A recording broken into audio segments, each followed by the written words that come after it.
ଗାଇ ଯାଉ ଆମେ ପ୍ରତି କୋଣେ କୋଣେ ଯୀଶୁ ମୁକ୍ତି ଦିଅନ୍ତି।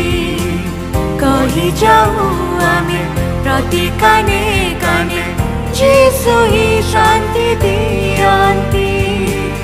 ଗାଇ ଯାଉ ଆମେ ପ୍ରତି କୋଣେ କୋଣେ ଯୀଶୁ ମୁକ୍ତି ଦିଅନ୍ତି।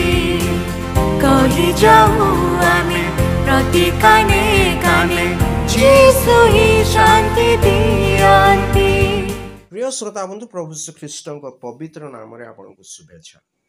ପବିତ୍ର ବାଇବଲର ଗୀତ ସଂହିତା ପୁସ୍ତକ 32 ଗୀତର ପ୍ରଥମ ପଦରେ ଆମେ ଏହିପରି ପାଠ କରୁ, ଯାହାର ଅପରାଧ କ୍ଷମା, ଯାହାର ପାପ ଆଚ୍ଛାଦିତ ହୋଇଅଛି, ସେ ଧନ୍ୟ।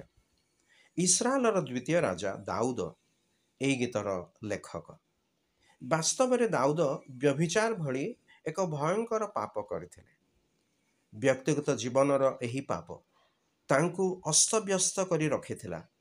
ଯେ ପର୍ଯ୍ୟନ୍ତ ସେ ନିଜର ପାପ ସ୍ୱୀକାର କରିନଥିଲେ, ସେ ପର୍ଯ୍ୟନ୍ତ ଏକ ଭୟାନକ ଅନୁଭବ ମଧ୍ୟ ଦେଇ ତାଙ୍କୁ ଯିବାକୁ ପଡ଼ିଲା।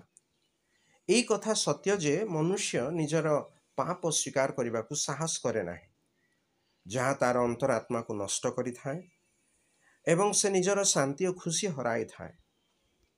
କେତେବେଳେ ସେ ଏଥିରୁ ଆଶ୍ୱସ୍ତି ପାଇବା ପାଇଁ ହୁଏତ ନିଜର ନିକଟ ବନ୍ଧୁ ଦ୍ୱାରା ସେହି ଭୁଲ ସ୍ୱୀକାର କରେ, ତଥାପି କୌଣସି ବନ୍ଧୁ ତାକୁ ଏହି ଦୋଷ ବା ପାପରୁ ତାକୁ ମୁକ୍ତ କରିପାରେ ନାହିଁ।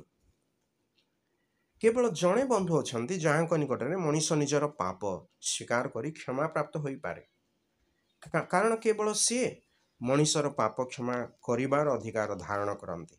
ସେହି ବନ୍ଧୁ ଅନ୍ୟ କେହି ନୁହନ୍ତି ବରଂ ଈଶ୍ୱରଙ୍କର ପୁତ୍ର, ଜଗତର ତ୍ରାଣକର୍ତ୍ତା ପ୍ରଭୁ ଯୀଶୁଖ୍ରୀଷ୍ଟ। ସେ ମନୁଷ୍ୟର ପାପ ନିମନ୍ତେ ଆପଣାକୁ କ୍ରୁଶରେ ବଳିଦାନ କଲେ, ଯଦିଓ ସେ ଆପେ କୌଣସି ଦୋଷ କରିନଥିଲେ। ସେ ତ ମୃତ୍ୟୁ ଭୋଗ କଲେ, ତଥାପି ତୃତୀୟ ଦିନରେ ମୃତ୍ୟୁରୁ ପୁନରୁତ୍ଥିତ ହେଲେ। ଯଦିଓ ସେ ସମାଧିରେ ରଖାଗଲେ, ତଥାପି ସେ ଶୈତାନକୁ ପରାସ୍ତ କଲେ, ମୃତ୍ୟୁର ନାହୁଡ଼ ଭାଙ୍ଗିଦେଲେ ତଥା କବରର ବଳକୁ ଧ୍ୱଂସ କଲେ।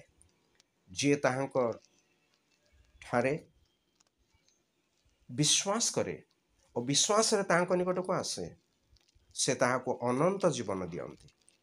ଯିଏ ତାହାଙ୍କ ଠାରୁ କ୍ଷମା ପ୍ରାପ୍ତ ହୁଏ, ସେ ନିଜର ଅପରାଧ ବୋଧରୁ ମୁକ୍ତି ପ୍ରାପ୍ତ ହୁଏ, ପୁଣି ଆନନ୍ଦିତ, ସନ୍ତୁଷ୍ଟ ଓ ଉଲ୍ଲସିତ ହୋଇଯାଏ।